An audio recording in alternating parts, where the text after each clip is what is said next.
Hello everyone, आप सभी का स्वागत है मेरे यूट्यूब चैनल में। आज हम बात करेंगे सीटेट का important topic child as a problem solver and a scientific investigator, यानी बच्चा समस्या का हल करता और वैज्ञानिक अनुसंधान करता।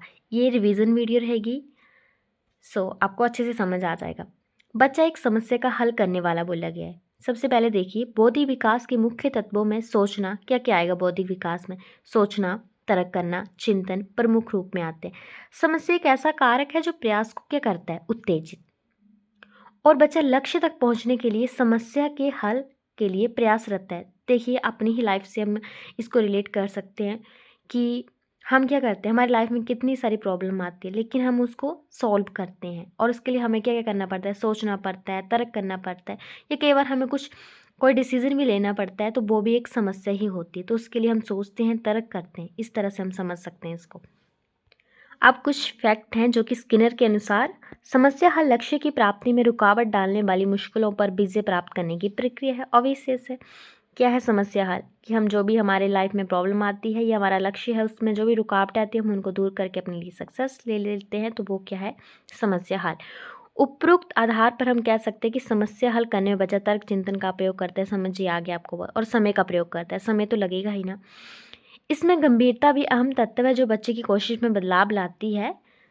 बच्चे रुकावटों को या तो दूर करते हैं या अपने अनुकूल बनाते हैं। वह आवश्यकता अनुसार नवीन विधियों का प्रयोग करते हैं।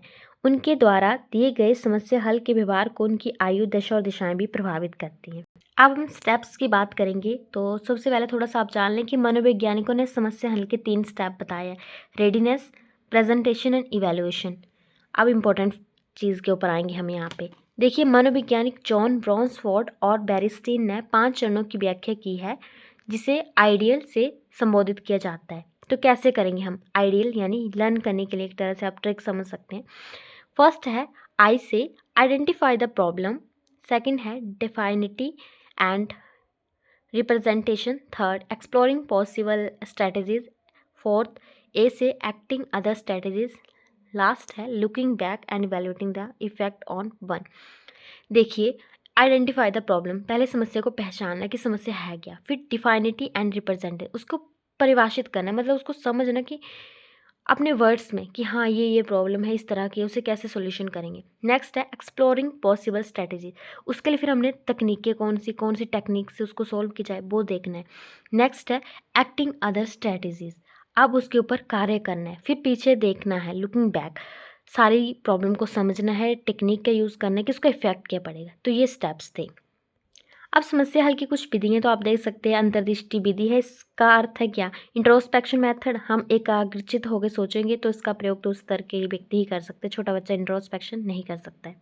अब प्रयास त्रुटि, ये तो हम भी करते हैं, बच्चा भी करेगा, गलती करेगा, किसी चीज़ को सुधार करेगा, फिर समस्या का हल कर लेगा। ठीक है, अनसीखी विधि आप देख सकते हैं, पढ़ लेना। और वाक्यात्मक विधि इंपॉर्टेंट है, पूरे वाक्य को बोलकर समस्या का हल करना। वाक्यात्मक भाषा को पूरी सभ्यता आधार माना जाता है, पूरी सभ्यता का वैज्ञानिक विधि, इस विधि में बच्चा इंडक्टिव एंड डिडक्टिव विधियों का चिंतन करके समस्या का हल करता है। इस विधि के जॉन डेवी के अनुसार निम्नलिखित चरण है, तो आप इनको देख लीजिए कि समस्या की पहचान करें, परिकल्पना का निर्माण, तथ्यों को संगठित करके विश्लेषण करना और निष्कर्ष निकालना। फोर्थ स्टेप है। लास्ट बोला कि परिकल्पना, ये विशेष परिस्थिति में निरीक्षण करना, ये जॉन डेवी के अनुसार है।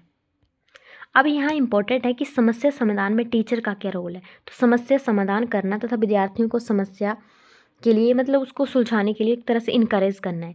समस्या समाधान की शर्तें: पर्याप्त समय चाहिएगा, ठीक है, पर्याप्त सामग्री भी चाहिए होती है। देखिए, साथ में एक टॉपिक और ऐड था, पहले मैं आपको बता दूं, अगर मेरा न्यू चैनल, अगर आपने चैनल को सब्सक्राइब नहीं किया तो सब्सक्राइब करें, वीडियो को लाइक करें। चलिए, टाइम नहीं वेस्ट करेंगे। समस्या समाधान के गुण क्या है? जब हम समस्या आती है ना, उसको सोल्व कर ले तो हमारा क्या है, एक पहचान होती है अपने आप में, आत्मविश्वास में वृद्धि होती है, भाषा का विकास होता है, उत्साह में वृद्धि होती है। ठीक है, और अभ्यास की हमें पता चल जाता है कि अभ्यास से कैसे समस्या को हल कर सकते हैं। लास्ट है बच्चा एक वैज्ञानिक खोज करता है, बच्चा अपने ज्ञान और अनुभव के माध्यम से समस्या समाधान की खोज लेता है। ठीक है, बच्चे को वैज्ञानिक खोजकर्ता बनाने के लिए उसके सामने पहले क्या करना चाहिए? छोटी छोटी समस्याएं देनी चाहिए, फिर उस समस्या के विषय में प्रश्न पूछने चाहिए। इस तरह बच्चा अपनी प्रॉब्लम का सलूशन कर सकता है और एक वैज्ञानिक खोजकर्ता बन सकता है। छोटी छोटी समस्याओं को हल करके उसमें कॉन्फिडेंस आएगा और फिर आप धीरे धीरे उसमें हैबिट डेवलप हो जाएगी। तो ये था आज का topic. Thanks for watching, like share subscribe करें।